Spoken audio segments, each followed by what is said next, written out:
مدینے میں 90,000 مسلمان موجود تھا، اور سب نے دیکھا کہ حضور اکرم صلی اللہ علیہ وسلم نے روزہ مبارک سے اپنا دست مبارک باہر نکال دیا، اور آقا مدنی صلی اللہ علیہ وسلم کے دست مبارک کو حضرت سیدنا احمد کبیر رفاعی رحمۃ اللہ علیہ نے بوسہ دیا۔ بوسہ دینے کے بعد روزے میں آپ کا دست مبارک واپس گیا، سارے مدینے نے چلا لیا، سارا مدینہ دیکھ رہا تھا کہ نور سے پورا عالم روشن تھا۔ احمد کبیر رفاعی نے بوسہ دینے کے بعد کہا کہ قسم ہے اللہ کی، جو بھی میرے یہاں سے گزرے میرے بدن کو اپنے پیروں سے رونتے ہوئے جائے، تاکہ میرے دل میں یہ تکبر پیدا نہ ہو کہ آقا کے ہاتھ کو میں نے بوسہ دیا ہے۔ الا بذکر اللہ تطمئن القلوب۔ 313 اندھیرے میں اجالا کر گئے، 313 اندھیرے میں اجالا کر گئے، اب کروڑوں پہ بھی آ پڑا مشکل ہے کام۔ محترم حضرات، بزرگوں اور بھائیوں، قرآن کریم کی 3 آیات میں نے آپ کے سامنے تلاوت کی ہیں، جس میں اللہ تبارک و تعالی نے اللہ کی طرف دوڑنے کا حکم فرمایا ہے، اور فرمایا ہے کہ اللہ کی رسی کو مضبوطی کے ساتھ پکڑ لو۔ اور آخری آیت جو میں نے تلاوت کی، اللہ تعالی نے فرمایا اور تم جب ہی چاہو گے جب اللہ چاہے گا۔ بے شک اللہ سب کچھ جاننے والا، حکمت والا ہے۔ یہ وقت دنیا کے اندر آفات و مصیبتوں کا وقت ہے، بلاؤں کا وقت ہے، تکالیف کا وقت ہے، اور مومن کی شان اور مومن کی پہچان یہی ہے کہ جب کوئی مصیبت آن پڑتی ہے، جب کوئی تکلیف آ جاتی ہے، تو مومن اللہ سے رجوع ہو جاتا ہے، اللہ کی طرف متوجہ ہو جاتا ہے، اور اللہ کی طرف دوڑنے لگتا ہے۔ نبی اکرم صلی اللہ علیہ وسلم کے پاک زمانے میں اگر ہلکی سی ہوا چلا کرتی اور آندھی چلا کرتی تو صحابہ مسجد کی طرف متوجہ ہو جایا کرتے، اور ان صحابہ کی زندگی اتنی کامیاب زندگی تھی کہ بڑے سے بڑا پہلوان، بڑے سے بڑا بادشاہ، بڑے سے بڑی طاقت ان کے سامنے آ کر جھک جاتی تھی۔ تاریخ کے اوراق میں لکھا ہے کہ جب اس کا محاسبہ کیا گیا، اس کے تعلق سے کوشش کی گئی کہ مسلمانوں کو یہ کامیابی کس لیے حاصل ہوتی ہے، اور بڑی سے بڑی تکلیف مسلمانوں کے سامنے چھوٹی سی بن جاتی ہے، تو اس کی وجہ کیا ہے؟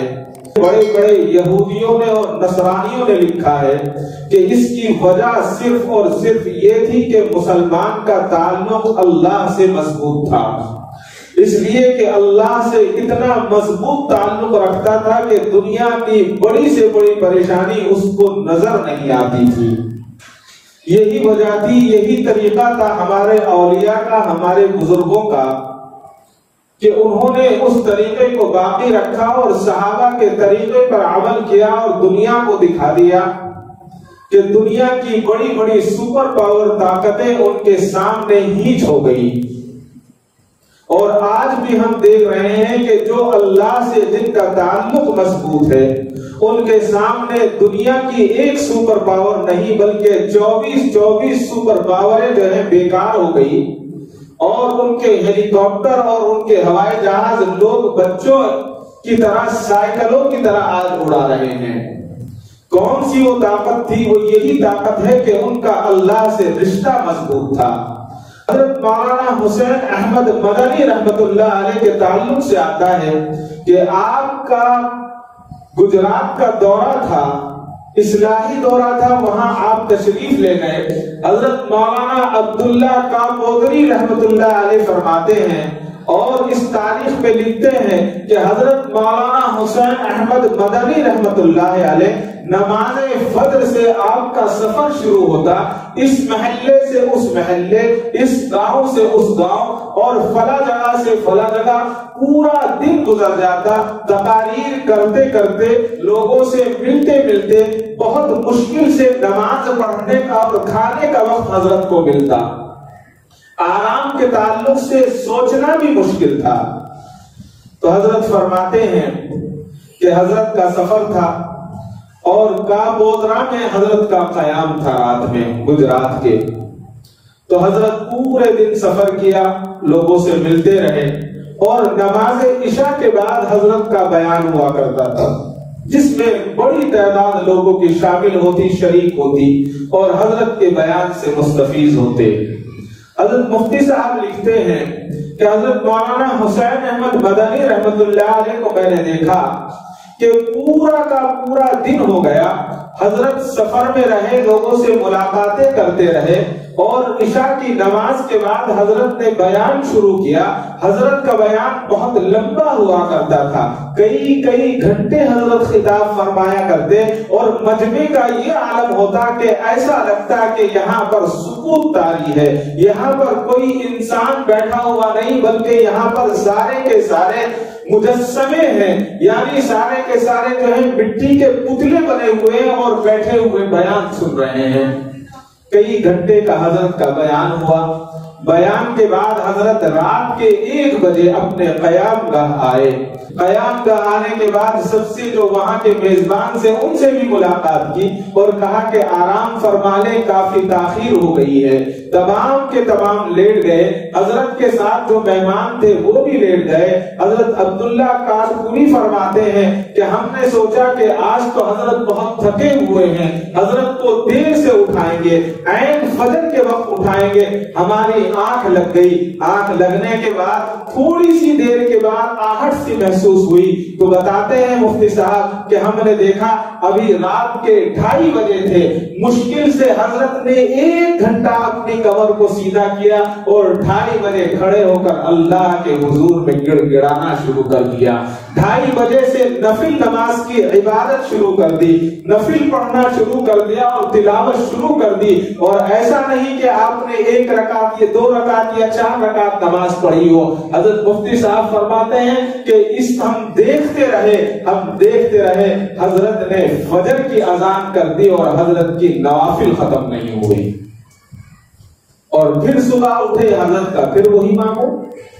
یہی چیز جو مسلمانوں کو تمام قوموں سے ممتاز بنا رکھا تھا، جس نے حضرت ابوبکر صدیق رضی اللہ تعالیٰ نے جب اسلام میں سب سے پہلے آپ داخل ہوئے تو آپ نے اپنے گھر کے باہر ایک چبوترا بنایا تھا، اور رات میں آپ کھڑے ہوتے اور قرآن کریم کی تلاوت کیا کرتے۔ مشرکین نے بہت پریشان کیا۔ آخر میں جب آپ پریشان ہو گئے تو آپ نے آقا مدنی صلی اللہ علیہ وسلم سے درخواست کی کہ اے اللہ کے نبی، اے میرے سردار، یہاں کے مشرکین مجھے تلاوت زور سے کرنے نہیں دیتے، لہذا آپ مجھے اجازت دیں میں یہاں سے چلا جاؤں۔ جانے کی وجہ کیا ہے کہ صرف قرآن کی تلاوت زور سے کرنے کا موقع نہیں ہے، اس لیے جانے کی اجازت مانگی۔ حضور نے فرمایا کہ ابو بکر، واقعی تم سچ کہتے ہو، یہ تمہیں پریشان کرتے ہیں، تمہیں اجازت ہے، چلے جاؤ۔ حضرت ابو بکر نے سفر کا سامان باندھا اور چلنے لگے۔ ابھی آپ مکے سے نہیں نکلے تھے کہ اس وقت ایک قبیلے کے سردار نے دیکھا اور کہا کہ ابو بکر کہاں جا رہے ہو؟ حضرت ابو بکر کا نام ابو بکر نہیں تھا، عبداللہ تھا۔ کہا عبداللہ کہاں جا رہے ہو؟ کہا کہ مشرکین نے بہت پریشان کر رکھا ہے، مجھے زور سے تلاوت کرنے نہیں دیتے اور مجھے پریشان کرتے ہیں، اس لیے مکہ چھوڑ رہا ہوں۔ کہا کہ اگر تم جیسے اچھے آدمی، تم جیسے شریف لوگ مکہ چھوڑ دو گے تو مکے میں کون رہے گا؟ لہذا میں تمہاری ضمانت لیتا ہوں، میں امن کا اعلان کرتا ہوں، آج کے بعد کوئی کافر، کوئی مشرک تمہیں تکلیف نہیں دے گا، لہذا تم میرے امن میں رہو گے، تم یہیں رہو گے۔ انہوں نے کہا ٹھیک ہے۔ اس نے مکے میں آیا اور کعبۃ اللہ میں اعلان کیا کہ آج کے بعد اگر کسی قبیلے کے کسی شخص نے ابو بکر کو تکلیف دی یا زحمت دی تو مجھ سے برا کوئی نہیں ہوگا، میری امان میں ہے۔ مشرکین نے کہا کہ ٹھیک ہے، ہم بالکل آپ کی امان کو مانتے ہیں، ہم آج کے بعد حضرت ابو بکر کو کوئی تکلیف نہیں دیں گے۔ بات ختم ہو گئی، لیکن ابو بکر تھے. پھر حضرت سیدنا ابو بکر صدیق رضی اللہ تعالیٰ نے تلاوت شروع کی تو مشرکین نے کہا کہ یہی تو وجہ تھی کہ ہم ابو بکر کو یہاں رکھنا نہیں چاہتے. تم ابو بکر سے کہہ دو کہ وہ اپنے گھر کے دروازے کو بند کر لے, اس کے بعد تلاوت کرے اور اس کی تلاوت کی آواز باہر نہ آئے, اس لیے کہ اس کی اتنی خوبصورت آواز ہے, اور جب یہ اللہ کے کلام کو پڑھتے ہیں تو ہماری عورتیں ان کے کلام کو چھپ چھپ کر سنتی ہیں, ہمارے بچے ان کی آواز کو چھپ چھپ کر سنتے ہیں اور وہ اسلام کے حلقے میں داخل ہوتے جا رہے ہیں. اگر ابو بکر نے یہی سلسلہ باقی رکھا تو ہم آپ کے امان کو توڑ دیں گے, ہم آپ کی بات کو نہیں مانیں گے. وہ شخص حضرت ابو بکر کی خدمت میں حاضر ہوتا ہے اور کہتا ہے کہ اے ابو بکر, میں نہیں چاہتا کہ آپ کو تکلیف پہنچے, میں نہیں چاہتا کہ آپ مکہ چھوڑ کر جائیں, بس آپ سے ایک چھوٹی سی گزارش ہے کہ تم اللہ کے کلام کو اپنے گھر میں پڑھ لیا کرو. حضرت ابو بکر نے فرمایا, ایسی جانیں 100 جانیں قربان ہو, مجھے ایسی امان کی ضرورت نہیں ہے, تم اپنی امان واپس لے لو. اگر مجھے قرآن کی تلاوت کو اور اللہ سے بات کرنے کا کھلے عام موقع نہیں ملے گا تو مجھے ایسی امان نہیں چاہیے. آپ نے امان کو واپس کر دیا. یہ تھا تعلق مع اللہ, اللہ سے تعلق تھا, اور اسی تعلق کی وجہ تھی کہ دنیا کی کوئی بھی شے, کوئی بھی طاقت ان کے دلوں کو کمزور نہیں کرتی تھی. ہم نے بارہا سنا ہے احادیث میں, بارہا ہم پڑھتے آئے ہیں, اللہ کے نبی نے ارشاد فرمایا, ذکر کرنے والا دل زندہ ہے اور ذکر نہ کرنے والا دل مردہ ہے. حضرت شیخ الہند علیہ الرحمہ حضرت مولانا محمود الحسن صاحب دیوبندی رحمت اللہ علیہ, آپ کا معمول تھا کہ رمضان المبارک میں پوری کی پوری رات نوافل پڑھا کرتے اور قرآن کریم کی تلاوت کیا کرتے. تراویح کے بعد کھڑے ہو جاتے اور سحر تک آپ جو ہے نماز میں کھڑے رہتے. ایک دن حضرت نے دیکھا کہ حضرت کے پیر پر سوجن آ گئی ہے, پھگارا آ گیا ہے. لوگوں کو تشویش ہوئی کہ اپنے آپ کو حضرت نے اتنی مشقت میں ڈالا ہے, اتنی محنت کر رہے ہیں کہ پیروں پر سوجن آ گئی ہے. تو حضرت کو توجہ دلائی کہ حضرت آپ کے پیر سوج گئے ہیں, آپ آرام کر لیں اور 2-4 رات آپ پوری رات عبادت نہ کریں. تو حضرت خوش ہو گئے اور حضرت نے بے انتہا خوشی کا اظہار کرتے ہوئے کہا, آپ عبادت کو منع کرتے ہو, یہ جو سوجن آئی ہے یہ میری طرف سے نہیں آئی ہے, یہ تو اللہ نے مجھے ایک انعام دیا ہے اور ایک سنت خود بخود ادا ہو گئی ہے. یہ تھا اللہ سے تعلق. اس لیے کہ وہ سنت کی اہمیت کو جانتے تھے کہ سنت کیا ہوتی ہے اور سنت کی اہمیت کیا ہے. اگر ہم اپنے بزرگوں کی تاریخ کو اٹھائیں تو یقین نہیں آتا کہ یہ کیا چیزیں ہیں. آج اللہ نے ہمیں جو نعمتیں دی ہیں ان نعمتوں کا ہم شکر ادا نہیں کر سکتے اور نہ کیا جا سکتا اگر کریں بھی, لیکن آج ہم اس قدر ناشکرے ہیں کہ اس کے تعلق سے کہنا ہی بیکار ہے. حضرت سیدنا عیسیٰ علیہ السلام کے تعلق سے آتا ہے کہ آپ ایک مرتبہ تشریف لے جا رہے تھے, راستے میں دیکھا کہ ایک شخص پڑا ہوا ہے, اس کا آدھا جسم کوڑ میں ہے اور آدھا جسم فالج میں ہے اور صحیح سے اس کو کان میں آواز بھی نہیں آتی, آنکھوں سے اندھا ہے, دونوں ہاتھ فالج زدہ ہے اور دعا کر رہا ہے, اے اللہ میں تیرا شکر گزار ہوں, اے اللہ میں تیرا شکر ادا کرتا ہوں, تو نے مجھے اس مصیبت سے بچایا جس مصیبت میں بہت سارے لوگ مبتلا ہیں, میں تیرا شکر گزار ہوں. حضرت عیسیٰ علیہ السلام نے جب سنا, کہا کہ اس کے پاس کون سی نعمت ہے, یہ تو پیروں سے کوڑ میں مبتلا ہے, آدھا جسم فالج زدہ ہے, آنکھ سے دکھتا نہیں ہے, بیماریاں اس کا مقدر بن چکی ہیں. حضرت عیسیٰ علیہ السلام اس کے پاس گئے اور اس سے سلام کلام کیا اور کہا کہ تم کیا دعا کر رہے ہو. اس شخص نے کہا کہ میں وہی دعا کر رہا ہوں کہ اے اللہ تیرا کتنا بڑا شکر ہے کہ تو نے اس بڑی مصیبت سے بچایا جس میں بہت سارے لوگ مبتلا ہیں.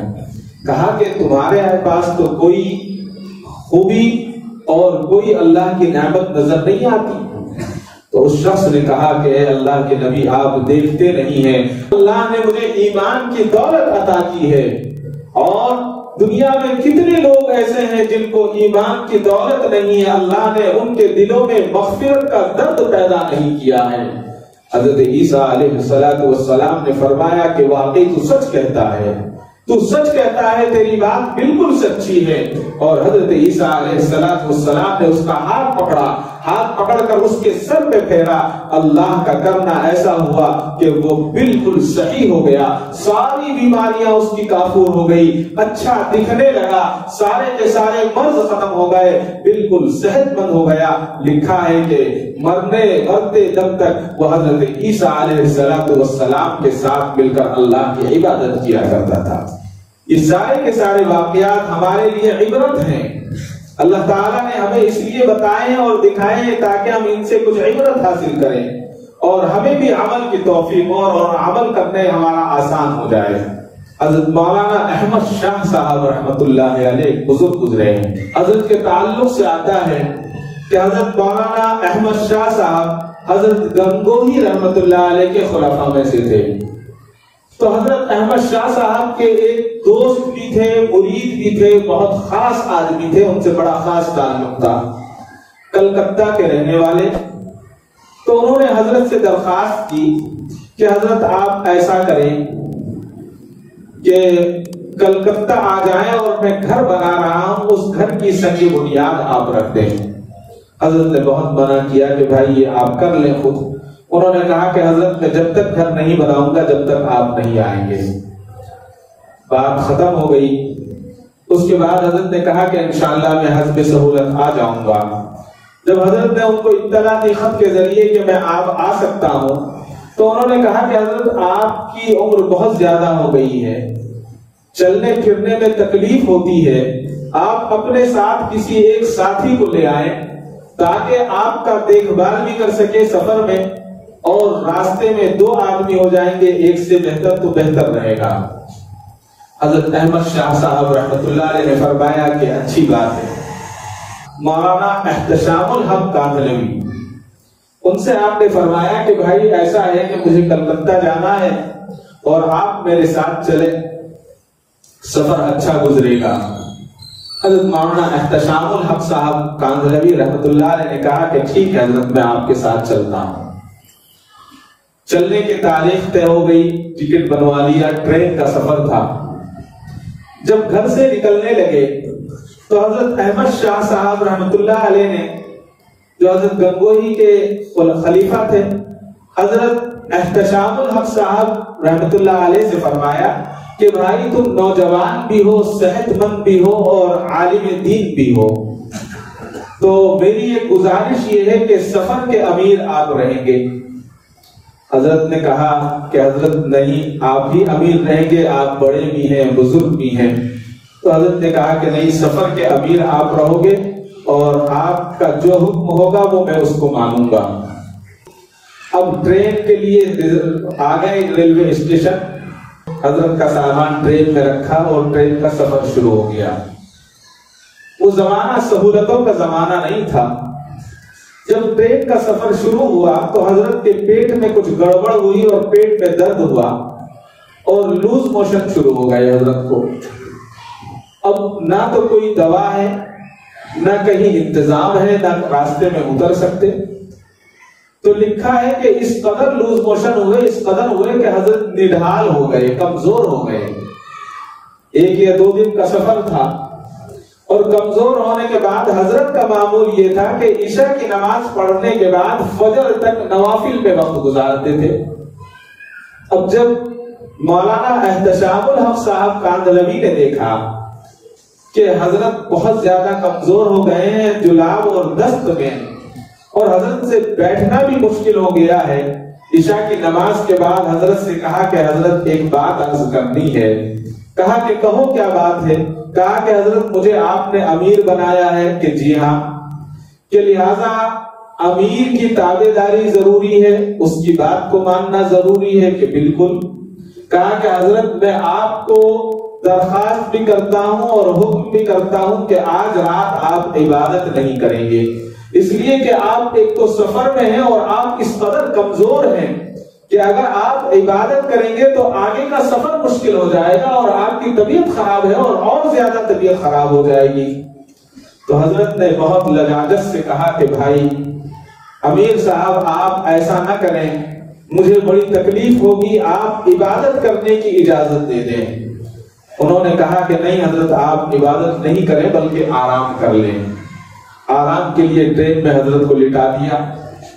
تھوڑی دیر ہوئی تھی کہ حضرت مولانا احتشام الحق صاحب رحمۃ اللہ علیہ فرماتے ہیں کہ میرے انگوٹھے کو کوئی دبا رہا تھا، میری آنکھ کھل گئی اور آنکھ کھلنے کے بعد میں نے دیکھا کہ حضرت بیٹھے ہوئے اور بہت بے چین ہیں اور میرے پیر دبا رہے ہیں۔ تو میں نے جلدی سے اپنے پیروں کو سمیٹا اور کہا کہ حضرت یہ کیا غضب کر رہے ہیں، آپ میرے پیر کیوں دبا رہے ہیں؟ ابھی تو رات شروع ہوئی ہے، آپ آرام کر لیجئے، آپ کی طبیعت ٹھیک نہیں ہے۔ تو حضرت نے روتے ہوئے کہا کہ امیر صاحب آپ کا حکم تھا اس لیے میں لیٹ گیا تھا، لیکن میرا دل تڑپ رہا ہے اور آج 57 سال ہو گئے ہیں، 50 پر 7 سال، کوئی رات ایسی نہیں گزری ہے کہ میں نے اللہ کے آگے سر نہ جھکایا ہو، تہجد نہ چھٹی ہو۔ لہذا امیر صاحب آپ سے بہت زیادہ اعتماد کے ساتھ التجا کرتا ہوں، بہت عاجزی کے ساتھ درخواست کرتا ہوں کہ آپ مجھے نفل یعنی تہجد پڑھنے کی اجازت دے دیں، ورنہ جو میں نے 57 سال تہجد میری ناغہ نہیں ہوئی، آج تہجد ناغہ ہو جائے گی۔ مولانا احتشام الحق صاحب کہتے ہیں کہ میرے رونگٹے کھڑے ہو گئے۔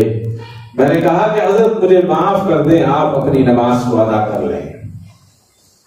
چاہے سفر ہوا، چاہے حجر ہوا، چاہے بیماری ہوئی، چاہے خوشی کا موقع ہوا، معمولی نہیں ہوتے۔ 50 پر 7 سال میں کبھی رات کی عبادت نہیں چھوٹی۔ یہی وجہ تھی کہ ان کا تعلق اللہ سے مضبوط تھا۔ اور جس وقت حضرت سفر کے لیے نکلے تو حضرت نے 2 باتیں کی تھی۔ ایک تو فرمایا تھا کہ مولانا احتشام صاحب آپ امیر رہیں گے، اور جہاں ہم جا رہے ہیں وہاں پر جانے کا مقصد مکان کی بنیاد رکھنی ہے، لہذا بنیاد بھی آپ ہی رکھیں گے، بنیاد میں نہیں رکھوں گا۔ تو انہوں نے دونوں باتیں منظور کر لی تھی۔ اب کلکتہ پہنچے، کلکتہ پہنچنے کے بعد حضرت کا استقبال کیا گیا، اسٹیشن سے گھر لے گئے میزبان، بہت اچھی طرح رکھا، اور پھر جب وہ بنیاد رکھنے کا وقت آیا اور اس مقام پر گئے تو حضرت نے دیکھا کہ بہت بڑا گڑھا کھود رکھا ہے۔ ایک تو حضرت کی عمر بہت زیادہ، سیڑھیوں پر اترنا چڑھنا مشکل، اور اتنا بڑا گڑھا اور اس گڑھے کے اندر سیڑھی لگا رکھی ہے اترنے کے لیے۔ تو اب مولانا احتشام الحق صاحب اس انتظار میں تھے کہ اب حضرت فرمائیں گے کہ بھائی اس سیڑھی سے نیچے اترو اور اینٹ کی بنیاد رکھ دو، لیکن حضرت نے جیسے ہی دیکھا بہت مشکل کام ہے تو حضرت نے پیرانہ سالی کے باوجود کہا کہ مجھے پکڑیں۔ انہوں نے پکڑا اور سیڑھی سے حضرت نیچے اتر گئے۔ گڑھے میں اترنے کے بعد اپنے دست مبارک سے حضرت نے اینٹ کی بنیاد رکھی اور گھر آ گئے۔ کئی دن کا قیام تھا۔ میزبان نے ایک بڑی رقم حضرت کو دی اور کہا کہ یہ حضرت میری طرف سے آپ کو ہدیہ ہے۔ تو حضرت نے اس رقم کو دیکھا اور کہا کہ اس کی مجھے ضرورت نہیں ہے، آپ اس کو رکھ لیں۔ اس نے بہت التجا کی، کہا کہ نہیں مجھے ضرورت نہیں ہے، آپ رکھ لیں، واپس کر دی۔ مسجد میں گئے، مسجد میں حضرت کو ایک صاحب ملے اور انہوں نے چند روپے 3 یا 4 روپے حضرت کو دیے۔ تو حضرت نے بڑی محبت سے قبول کر لیا اور ایک مسلح دیا، حضرت نے وہ مسلح بھی لے لیا ان سے۔ جب سفر مکمل ہو گیا، واپسی میں حضرت مولانا احتشام الحق صاحب رحمۃ اللہ علیہ نے پوچھا کہ حضرت 2 باتیں میں نے دیکھی۔ ایک تو آپ نے مجھے حکم فرمایا تھا کہ بنیاد تجھے رکھنی ہے، لیکن بنیاد کی جگہ جانے کے بعد آپ نے خود بنیاد رکھ دی، مجھے نہیں کہا۔ اور دوسری بات، انہوں نے اتنا بڑا آپ کو ہدیہ دیا، آپ نے لیا نہیں۔ دوسرے آدمی نے چند روپے آپ کو دیے، آپ نے فوراً قبول کر لیے۔ تو حضرت مولانا احمد شاہ صاحب رحمۃ اللہ علیہ نے فرمایا کہ بات یہی ہے کہ بنیاد آپ کو رکھنی تھی، لیکن جب میں نے دیکھا کہ گڑھا بہت بڑا ہے اور اس میں سیڑھی لگا رکھی ہے تو میرے دل نے یہ کہا کہ تکلیف تجھے اٹھانی ہے تو اپنے بھائی کو تکلیف کیوں دے؟ لہذا میں نے سوچا کہ اترنے چڑھنے میں آپ کو تکلیف ہوگی، اس لیے میں نے آپ کو منع کر دیا اور آپ سے کہا نہیں، بلکہ میں خود اتر گیا اور اتر کر میں نے اینٹ کی بنیاد رکھ دی۔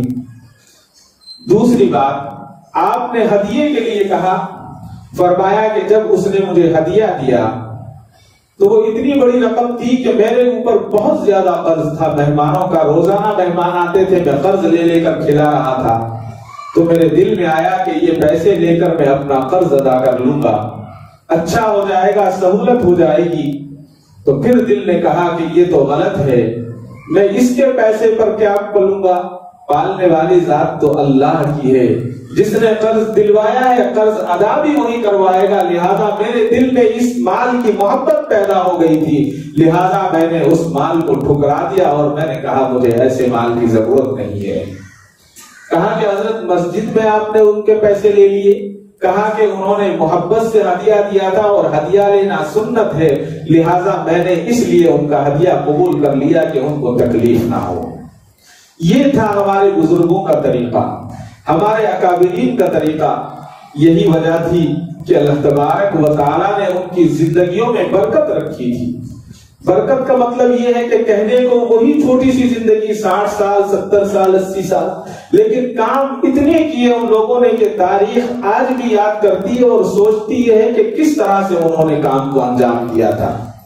حضرات صحابہ کرام رضوان اللہ تعالی عنہم اجمعین کے تعلق سے آتا ہے کہ جب یہودیوں نے دیکھا کہ جس ملک کی طرف منہ اٹھاتے ہیں وہ ملک فتح ہو جاتا ہے، جس کام کو انجام دینا چاہتے ہیں وہ کام آسانی سے پورا ہو جاتا ہے، تو یہودیوں کی پہلے سے پلاننگ رہی ہے۔ انہوں نے کہا کہ مسلمانوں کو ڈھونڈا جائے، مسلمانوں کے اندر تلاشی لی جائے کہ کون سی چیز ایسی ہے کہ جس کی وجہ سے ساری کامیابیاں ان کے قدم چومتی ہے۔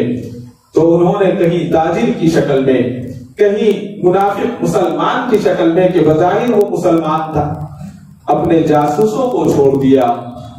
لکھا ہے کہ وہ جاسوسوں نے دن میں صبح شام رات کوئی وقت ایسا نہیں تھا جو مسلمانوں کے درمیان نہ گزارا ہو، اور گزارنے کے بعد جب ان کی ایک تاریخ تھی کہ اتنے مہینے تک جاسوسی کرنی ہے، جاسوسی کی، اور اس کے بعد جب وہ سب جمع ہوئے تو ان لوگوں سے پوچھا گیا کہ کون سی چیز ایسی ہے کہ جو مسلمانوں کو کسی بھی چیز میں پسپا نہیں کرتی، شکست لینے نہیں دیتی۔ تو ان جاسوسوں نے کہا کہ مسلمانوں کے پاس ایسی چیز ہے کہ وہ ہمارے پاس نہیں ہے۔ بڑا تعجب ہوا کہ وہ کون سی چیز ہے؟ ہمارے پاس مال ہے، زر ہے، ساری چیزیں ہیں۔ تو ان جاسوسوں نے بتایا کہ جب صبح ہوتی ہے، صبح سے شام تک ایک مسلمان دوسرے مسلمان کے کام کے لیے کھڑا رہتا ہے، اور ایک مسلمان دوسرے مسلمان کے کام کو اپنا کام سمجھتا ہے، اور اگر دنیا کے کسی کونے میں کسی مسلمان کو تکلیف پہنچتی ہے تو اس کا درد یہ مسلمان محسوس کرتا ہے، اور سارا دن کام کرتا ہے، اور کوئی کام ایسا نہیں کرتا جس سے اپنی قوم کو، جس سے اپنے بھائی کو، اور جس سے دین اسلام کو نقصان پہنچے۔ اور جب رات ہوتی ہے تو وہ رات اللہ کے سامنے گڑ گڑا کر گزارتا ہے۔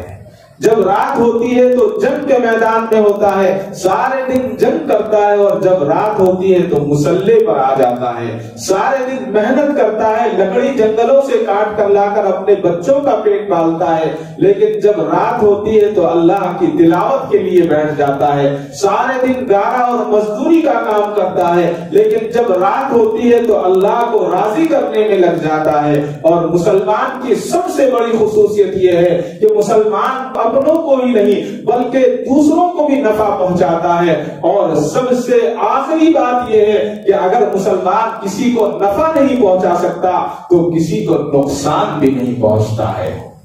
تو یہی وجہ ہے کہ اللہ تبارک و تعالیٰ ان کے سارے کاموں کو آسانی کے ساتھ پورا کر دیتے ہیں۔ تو ان لوگوں نے اس بات کا اقرار کیا کہ تم سچ کہتے ہو، یہی چیز ہے جس نے مسلمانوں کو سب سے ممتاز رکھا ہے۔ ہمارے بزرگان دین جو گزرے ہیں ان کا یہی معاملہ تھا کہ سارے کام کیا کرتے اور پھر اپنے نفس کو کچلا کرتے تھے، آج میری اور آپ کی مثال ایسی ہے کہ اگر ہمیں تھوڑی سی چیز، تھوڑی سی اللہ کی نعمت میسر آ جاتی ہے تو ہم 100 جگہ اس کو دکھاتے ہیں، 100 جگہ بار بار اظہار کرتے ہیں، کسی نہ کسی بہانے سے اس کا اظہار ہوگا، گویا ہم اس کی تشہیر کرتے ہیں، ہم اس کا ایڈورٹائز کرتے ہیں، دیکھو اللہ نے مجھے اس نعمت سے نوازا ہے، جبکہ ہمارے بزرگوں کا طریقہ یہ نہیں رہا ہے۔ حضرت مولانا سیدنا احمد کبیر رفاعی رحمت اللہ علیہ ہمارے بزرگوں میں سے گزرے ہیں، جو حضرت شیخ عبد القادر جیلانی رحمت اللہ علیہ کے ہم عصر تھے۔ تو ایک مرتبہ حضرت شیخ عبد القادر جیلانی رحمت اللہ علیہ بھی ساتھ تھے، سیدنا احمد کبیر رفاعی رحمت اللہ علیہ سفر ہوا اور آپ مدینہ منورہ تشریف لے گئے۔ عشق رسول میں بے انتہا مبتلا تھے، ہر وقت عشق رسول تھا، اس قدر عشق تھا کہ اس کو بیان نہیں کیا جا سکتا۔ حضرت سیدنا احمد کبیر رفاعی رحمت اللہ علیہ مدینہ منورہ پہنچے اور مدینہ منورہ پہنچنے کے بعد آپ نے روزہ مبارک پر اشعار پڑھے اور اشعار پڑھ کر آپ نے کہا، اے اللہ کے نبی، جب دور سے سلام کیا کرتا تھا آج سامنے آ کر سلام کر رہا ہوں، آج برداشت نہیں ہے، آپ سے بہت ہی مؤدبانہ درخواست ہے کہ اپنا دست مبارک دے دیں تاکہ آپ کے دست مبارک کو بوسہ لے لوں۔ ہے کسی میں یہ جرت؟ تاریخ میں لکھا ہے سیدنا احمد کبیر رفاعی نے حضور سے درخواست کی، مدینے میں 90,000 مسلمان موجود تھا اور سب نے دیکھا کہ حضور اکرم صلی اللہ علیہ وسلم نے روزہ مبارک سے اپنا دست مبارک باہر نکال دیا اور آقا مدنی صلی اللہ علیہ وسلم کے دست مبارک کو حضرت سیدنا احمد کبیر رفاعی رحمت اللہ علیہ نے بوسہ دیا، اور اس کے بعد بوسہ دینے کے بعد روزے میں آپ کا دست مبارک واپس گیا۔ سارے مدینے نے چلا لیا، سارا مدینہ دیکھ رہا تھا کہ نور سے پورا عالم روشن تھا، آقا کا دست باہر نکلا ہوا تھا، سیدنا احمد کبیر آپ کے دست مبارک کو بوسہ دے رہے تھے۔ آج اگر ہوتا تو کیا ہوتا، ساری دنیا کیا کرتی؟ اس کے بعد احمد کبیر رفاعی نے بوسہ دینے کے بعد کہا، وہی آپ کے روزے کے سامنے دروازے میں لیٹ گئے اور کہا کہ قسم ہے اللہ کی، آپ لوگوں سے جو بھی میرے یہاں سے گزرے میرے بدن کو اپنے پیروں سے رونتے ہوئے جائے، اپنے پیروں سے کھدلتے ہوئے جائے، تاکہ میرے دل میں یہ تکبر پیدا نہ ہو کہ آقا کے ہاتھ کو میں نے بوسہ دیا ہے۔ لوگوں نے کہا کہ یہ نہیں ہوگا۔ حضرت مولانا احمد کبیر نے فرمایا کہ یہی ہوگا، آپ کو قسم ہے، جتنے لوگ یہاں ہیں میں سب سے کہتا ہوں، سب کو قسم ہے کہ میرے بدن کو اپنے پیروں سے کھدلتے ہوئے جائیں تاکہ میری اوقات یہی ہے۔ اللہ نے ان کو اتنا مرتبہ دیا، اتنا مقام عطا فرمایا، لیکن اس کو کہتے ہیں عاجزی، اس کو کہتے ہیں انکساری۔ تصوف کے امام، ساری چیزیں آپ کے پاس، لیکن انکساری کتنی تھی؟ یہی وجہ تھی کہ اللہ تعالیٰ نے آپ کو اس مقام پر فائز کیا تھا۔ آج ہم چھوٹی سی تکلیف میں آتے ہیں تو ہم اللہ سے شکوہ کرنے لگتے ہیں، شکایت کرنے لگتے ہیں۔ حضرت محمد بن واسع کا واقعہ ہے کہ آپ کو ایک پھنسی ہوئی، بے انتہا تکلیف ہوا کرتی تھی، تڑپا کرتے تھے۔ آپ کے ایک دوست آئے اور انہوں نے کہا کہ مجھے آپ کو دیکھ کر رحم آتا ہے، آپ کو پھنسی ہو گئی ہے اور بڑی تکلیف ہے۔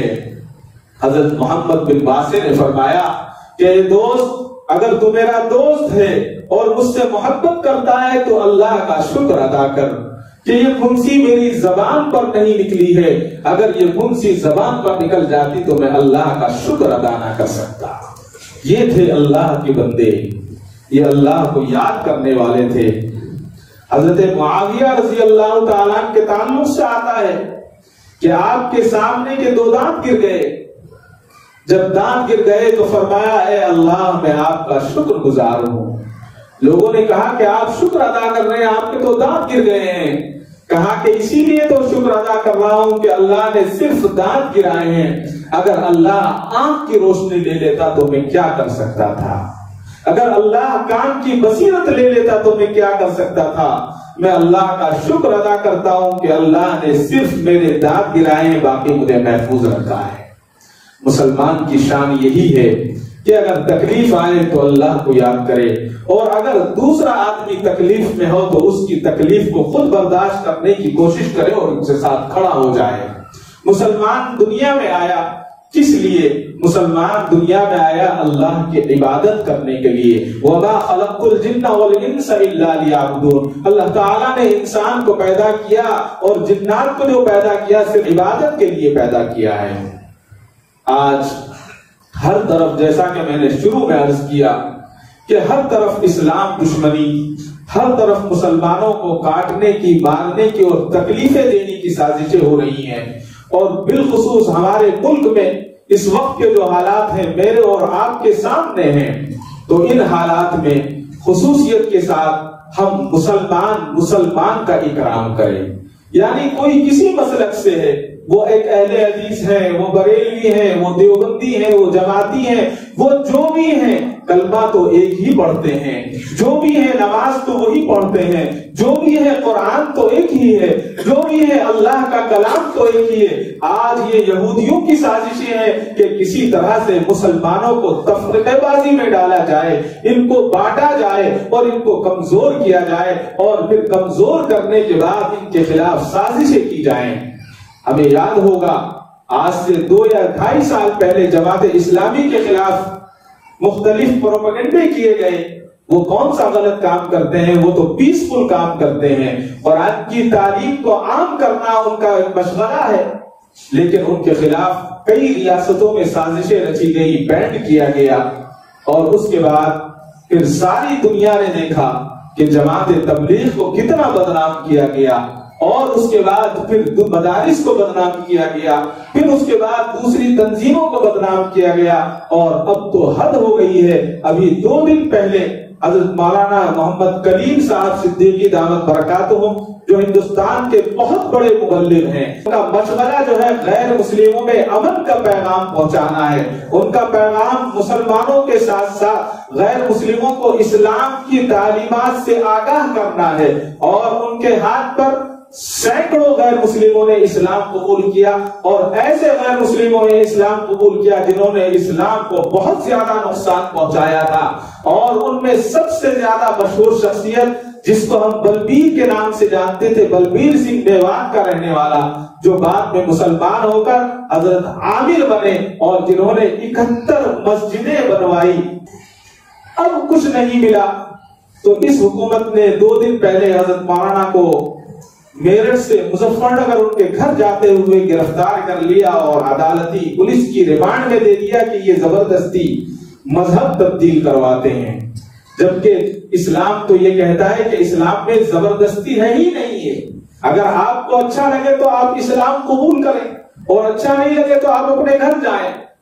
تو مسلمانوں کے تعلق سے آج جو جگہ جگہ پروپیگنڈا کیا جا رہا ہے اور مسلمانوں کو کمزور کرنے کی کوشش کی جاتی ہے، بالخصوص ہمارے نوجوان بھائی جو میڈیا پر آتا ہے اس کو دیکھ کر کہتے ہیں کہ ہاں یہ صحیح ہے، انہوں نے یہ غلط کیا ہے، جبکہ ہندوستان کا قانون بھی انہیں اجازت دیتا ہے دفعہ 25 اور 27 اور 26 کے تحت کہ ہم جو ہے اپنے مذہب کی بالخصوص دین اسلام کی جو ہے تعلیم دے سکتے ہیں، آپ دعوت دے سکتے ہیں، اگر کوئی دعوت قبول کرتا ہے تو وہ اس کا معاملہ ہے۔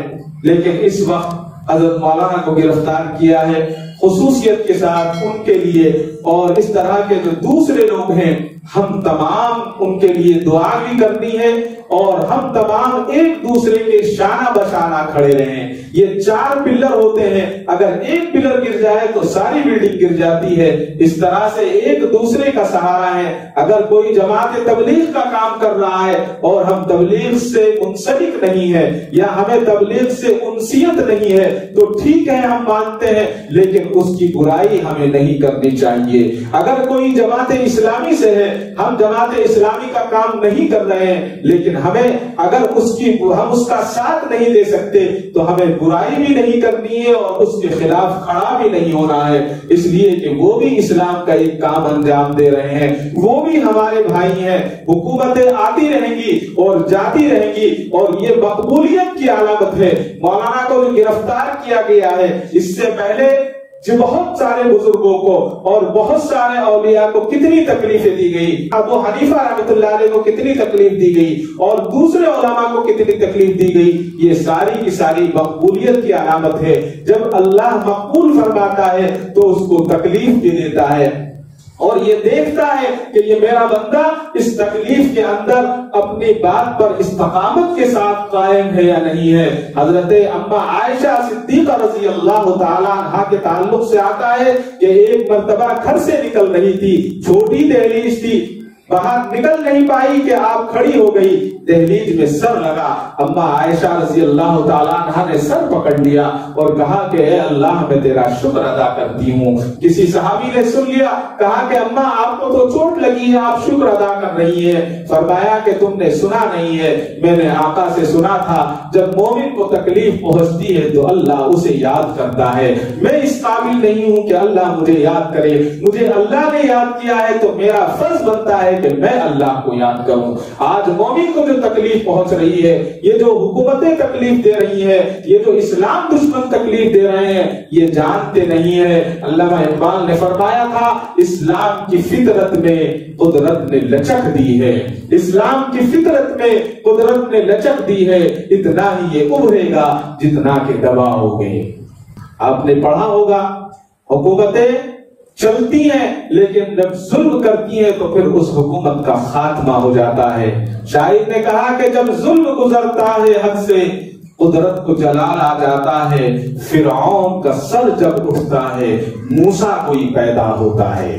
اللہ تعالیٰ حضرت مولانا کی اور جو اس طرح کے جتنے دین کی دعوت کرنے والے ہیں، جتنے دین کی خدمت کرنے والے ہیں، وہ کسی بھی نہج سے ہو، کسی بھی پلیٹ فارم سے ہو، کسی بھی طرح سے ہو، اللہ تعالیٰ ان تمام کی حفاظت فرمائے اور اللہ تعالیٰ جب تک ہمیں دنیا میں رکھے دین کی خدمت، دعوت کی خدمت اور آقا مدنی صلی اللہ علیہ وسلم کا لایا ہوا دین اسلام کی اشاعت کی ہمیں توفیق عطا فرمائے۔ وآخر دعوانا ان الحمدللہ رب العالمین۔ کعبے پہ پڑی جب پہلی نظر، کیا چیز ہے دنیا بھول گیا، کیا چیز ہے دنیا بھول گیا۔